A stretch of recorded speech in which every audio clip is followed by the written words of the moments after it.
ಅಹಿಂದ ಮುಖ್ಯಮಂತ್ರಿ ಸಿದ್ದರಾಮಯ್ಯನವರ ಬ್ಯಾಕ್ಬೋನ್. ಅಲ್ಪಸಂಖ್ಯಾತ ಹಿಂದುಳಿದ ದಲಿತ ವರ್ಗವನ್ನು ಒಗ್ಗೂಡಿಸಿಯೇ ಸಿದ್ದರಾಮಯ್ಯ ಎಂಬ ಪ್ರಬಲ ಶಕ್ತಿ ಹೊರಹೊಮ್ಮಿತು. ತೆನೆ ಹೊತ್ತ ಮಹಿಳೆಯನ್ನ ಬಿಟ್ಟು ಸಿದ್ದರಾಮಯ್ಯ ಕೈಪಡೆಯ ಕೈ ಹಿಡಿದಾಗ ಸಿದ್ದರಾಮಯ್ಯಗೆ ದೊಡ್ಡ ಶಕ್ತಿ ತುಂಬಿದ್ದು ಇದೇ ಅಹಿಂದ ವರ್ಗ.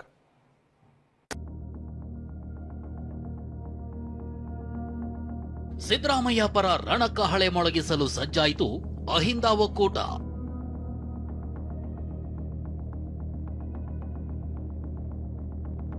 ನವೆಂಬರ್ 19ಕ್ಕೆ ರಾಜ್ಯಕ್ಕೆ ರಾಹುಲ್ ಅಂದೇ ಅನಿವಾರ್ಯ ಅಸ್ತ್ರ ಪ್ರಯೋಗ.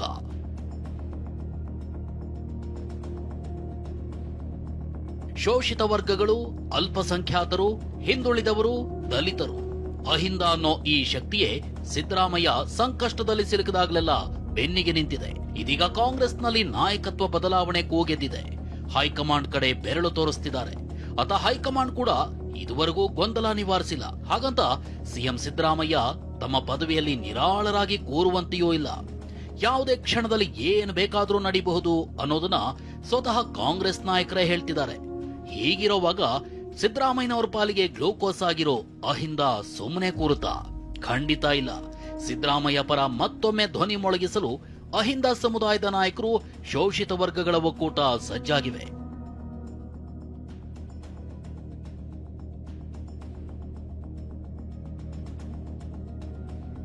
ವಿಷಯ ಏನು ಅಂದ್ರೆ, ನವೆಂಬರ್ 19 ಅಥವಾ 20ರಂದು ರಾಜ್ಯಕ್ಕೆ ರಾಹುಲ್ ಗಾಂಧಿ ಆಗಮಿಸೋ ಸಾಧ್ಯತೆ ಇದೆ. ರಾಹುಲ್ ಭೇಟಿ ದಿನವೇ ಅಹಿಂದ ನಾಯಕರು ಸಿದ್ದರಾಮಯ್ಯ ಪರ ರಣಕಹಳೆಗೆ ಸಿದ್ಧತೆ ಮಾಡಿಕೊಳ್ತಿದ್ದಾರೆ. ವಿಷಯ ಏನು ಅಂದ್ರೆ, ಶಿಕ್ಷಣ ಮತ್ತು ಉದ್ಯೋಗ ಕ್ಷೇತ್ರದಲ್ಲಿ ರಾಜ್ಯದಲ್ಲಿ ಹಿಂದುಳಿದವರಿಗೆ ಮೀಸಲಾತಿ ಕಲ್ಪಿಸುವ ನಿಟ್ಟಿನಲ್ಲಿ 50 ವರ್ಷಗಳ ಹಿಂದೆ LG ಹಾವನೂರು ನೇತೃತ್ವದಲ್ಲಿ ಸಮಿತಿ ರಚಿಸಿದ್ರು. ಆ ಹಾವನೂರು ವರದಿ ಸಲ್ಲಿಕೆಯಾಗಿ ನವೆಂಬರ್ 19ಕ್ಕೆ 5 ವರ್ಷ ಪೂರ್ಣ ಆಗ್ತಿದೆ. ಹೀಗಾಗಿ ಇದೇ ನೆನಪಿನಲ್ಲಿ ಶೋಷಿತ ವರ್ಗಗಳ ಒಕ್ಕೂಟ ಅಹಿಂದ ನಾಯಕರು ಸಮಾವೇಶಕ್ಕೆ ಸಿದ್ಧತೆ ನಡೆಸಿದ್ದಾರೆ. ಇದೇ ಸಮಾವೇಶದಲ್ಲಿ ಸಿದ್ದರಾಮಯ್ಯ ಸಿಎಂ ಆಗಿರೋದು ಎಷ್ಟು ಅನಿವಾರ್ಯ ಅಂತ ಚುರುಕು ಮುಟ್ಟಿಸಲು ಪ್ಲಾನ್ ಮಾಡಿಕೊಳ್ಳಲಾಗಿದೆ. ಈಗಷ್ಟೇ ಅಲ್ಲ, 2028ರ ಚುನಾವಣೆಗೂ ಸಿದ್ದರಾಮಯ್ಯ ಅನಿವಾರ್ಯ ಅನ್ನೋ ಸಂದೇಶ ಸಾರಲು ಚಿಂತನೆ ನಡೆದಿದೆ.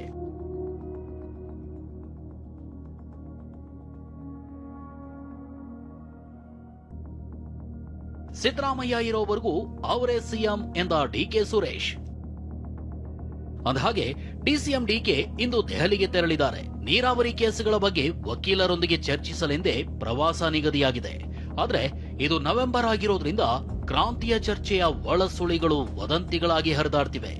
ಈ ಮಧ್ಯೆ ಬೆಂಗಳೂರಿನಲ್ಲಿ ಮಾತನಾಡಿರೋ ಡಿಕೆ ಸಹೋದರ ಡಿಕೆ ಸುರೇಶ್, ಸಿದ್ದರಾಮಯ್ಯ ಎಷ್ಟು ದಿನ ಇರ್ತಾರೋ ಅವರೇ ಸಿಎಂ ಅಂದಿದ್ದಾರೆ. ಸಿದ್ದರಾಮಯ್ಯನವರು ಎಷ್ಟು ದಿನ ಮುಖ್ಯಮಂತ್ರಿ ಆಗಿರ್ತಾರೋ ಅಷ್ಟು ದಿನನೂ ಅವರೇ ಮುಖ್ಯಮಂತ್ರಿಗಳು, ಮುಂದಕ್ಕೂ ಇರ್ಬೋದು. ಮುಂದಕ್ಕೂ ಅವರೇ ಇರ್ಬೋದು. ಸ್ವಲ್ಪ ತಿನ್ಕೇಳಿಲ್ಲ. ಅವರು ನಮ್ಮ ನಾಯಕರು. ಅವರ ನಾಯಕತ್ವದಲ್ಲಿ ನಾವು ಪಕ್ಷವನ್ನ ಸಂಘಟನೆ ಮಾಡ್ತಾ ಇದೀವಿ, ಪಕ್ಷವನ್ನ ಕಟ್ತಾ ಇದೀವಿ. ಮುಂದಕ್ಕೂ ಕೂಡ ಅವರ ನೇತೃತ್ವದಲ್ಲೇ ಎಲ್ಲಾ ಚುನಾವಣೆಗಳು ನಡೀತದೆ. ಅವ್ರಿಗೆ ಇನ್ನ ವಯಸ್ಸಾಗಿಲ್ಲ. ಇನ್ನು ಅಹಿಂದ ಸಮಾವೇಶದ ಬಗ್ಗೆ ಮಾತನಾಡಿರೋ ಶಾಸಕ ಮಾಗಡಿ ಬಾಲಕೃಷ್ಣ, ಅವರವರ ಅಭಿಪ್ರಾಯವನ್ನ ಹೇಳಿ ಅಂತಿಮವಾಗಿ ಹೈಕಮಾಂಡ್ ತೀರ್ಮಾನ ಮಾಡುತ್ತೆ ಅಂದಿದ್ದಾರೆ. ಅಷ್ಟೇ ಅಲ್ಲ, ಸಿಎಂ ಹುದ್ದೆಗೆ ಹಲವರು ರೇಸ್ನಲ್ಲಿರೋ ಬಗ್ಗೆ ಮಾತನಾಡಿರೋ ಬಾಲಕೃಷ್ಣ, ಮಕ್ಕಳು ಅತ್ರೆ ತಾನೇ ತಾಯಿ ಹಾಲು ಕೊಡೋದು ಅಂತ ಮಾರ್ಮಿಕವಾಗಿ ಒತ್ತಡ ತಂತ್ರದ ರಹಸ್ಯವನ್ನ ಬಿಚ್ಚಿಟ್ಟಿದ್ದಾರೆ. ಈ ಮಧ್ಯೆ 21ಕ್ಕೆ ಅಹಿಂದ ಸಮಾವೇಶ ಮಾಡೋದಕ್ಕೂ ಕೂಡ ಮುಂದಾಗ್ತಿದ್ದಾರೆ ಸರ್. ಅಂದ್ರೆ ಸಿದ್ದರಾಮಯ್ಯ ಮುಂದುವರಿಸಬೇಕು ಅನ್ನೋ ಇಲ್ಲಿ ಎಲ್ಲರೂ ಅವರವರ ಅಭಿಪ್ರಾಯ ವ್ಯಕ್ತಪಡಿಸ್ತಾವ್ರೆ. ಅಂತಿಮವಾಗಿ ಹೈಕಮಾಂಡ್ ಇದೆ, ನಮ್ಮಲ್ಲಿ ಪ್ರಬಲವಾಗಿದೆ. ಅಂತಿಮವಾಗಿ ಹೈಕಮಾಂಡ್ ತೀರ್ಮಾನ ಮಾಡ್ತದೆ. DK ಶಿವಕುಮಾರ್ ಸಮರ್ಥವಾಗವ್ರೆ, ಪರಮೇಶ್ವರು ಸಮರ್ಥವಾಗವ್ರೆ, ಜಾರಕಿಹೊಳಿ ಅವರು ಸಮರ್ಥವಾಗವ್ರೆ, MB ಪಾಟೀಲ್ ಅವರು ಸಮರ್ಥವಾಗವ್ರೆ, ಎಲ್ಲರೂ ಸಮರ್ಥವಾಗವ್ರೆ. ಕೇಳೋದ್ರಲ್ಲಿ ಅವಕಾಶಗಳನ್ನ ಕೇಳೋದು ತಪ್ಪೇನು. ಅಂತಿಮ ತೀರ್ಮಾನ ಹೈಕಮಾಂಡ್ದು. ಕೇಳ್ಬೇಕು, ಎಲ್ಲರೂ ಕೇಳಲೇಬೇಕಲ್ವಾ. ಈಗ ಮಕ್ಕಳ ಹತ್ರ ತಾನೇ ಹಾಲು ಕುಡಿಸೋದು.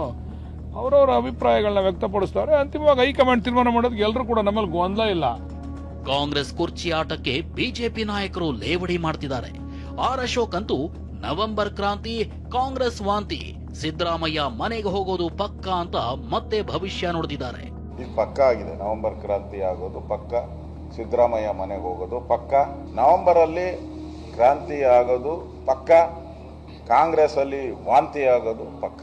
ಈಗ ಇವತ್ತು ಒಂದು ಸೋಷಿಯಲ್ ಮೀಡಿಯಾದಲ್ಲಿ ಓಡ್ತಾ ಇತ್ತು ಮ್ಯೂಸಿಕಲ್ ಚೇರ್ದು ಕಾರ್ಟೂನ್ ಮ್ಯೂಸಿಕಲ್ ಚೇರ್ ಅಲ್ಲಿ ಮ್ಯೂಸಿಕ್ ಸ್ಟಾರ್ಟ್ ಆದ್ಮೇಲೆ ಎಲ್ಲರೂ ಖಾಲಿ ಕುರ್ಚಿ ಸುತ್ತ ಓಡಬೇಕು. ಇದು ಹಂಗಲ್ಲ. ಸಿದ್ದರಾಮಯ್ಯನವ್ರು ಕುರ್ಚಿಲಿ ಕುಂತೆ ಕೂತಿದ್ದಾರೆ, ಅದು ಉಳಿದವರೆಲ್ಲ ಆ ಕುರ್ಚಿ ಸುತ್ತ ಓಡ್ತಾ ಇದ್ದಾರೆ. ಖಾಲಿ ಕುರ್ಚಿ ಸುತ್ತ ಓಡಿ ಮ್ಯೂಸಿಕ್ ಆಫ್ ಆದಾಗ ಕುರ್ಚಿಲಿ ಕೂತ್ಕೊಳ್ಳೋದು ಸ್ವಾಭಾವಿಕ. ಕುರ್ಚಿಯಲ್ಲಿ ಸಿದ್ದರಾಮಯ್ಯನವ್ರು ಕುಂತಿದ್ದಾರೆ, ಆದ್ರೆ ಮ್ಯೂಸಿಕ್ ಇವರೇ ಹಾಕೊಂಡು ಓಡ್ತಾನೆ ಇದ್ದಾರೆ. ಡಿ ಕೆ ಶಿವಕುಮಾರ್, ಪರಮೇಶ್ವರು, ಮಹದೇವಪ್ಪ, ಸತೀಶ್ ಜಾರಕಿಹೊಳಿ ಇವರೆಲ್ಲರೂ ಆ ಕುರ್ಚಿ ಸುತ್ತ ಓಡ್ತಾ ಇದ್ದಾರೆ. ಅವ್ರು ಬಿಡ್ತಾರೆ ಅಂತ ಅನ್ಕೊಂಡು ಓಡ್ತಾ ಇದ್ದಾರೆ. ಮ್ಯೂಸಿಕಲ್ ಚೇರೋ, ಚದುರಂಗವೋ, ಪಗಡೆಯೋ ಗೊತ್ತಿಲ್ಲ, ಆದ್ರೆ ಕೈಮನೆಯಲ್ಲಿ ಪಟ್ಟದ ಆಟ ನಡೀತಿರೋದು ಮಾತ್ರ ಸತ್ಯಕ್ಕೆ ದೂರವಾದದ್ದೇನಲ್ಲ. ಪ್ರಸನ್ನ ಗಾಂವ್ಕರ್, TV9 ಬೆಂಗಳೂರು.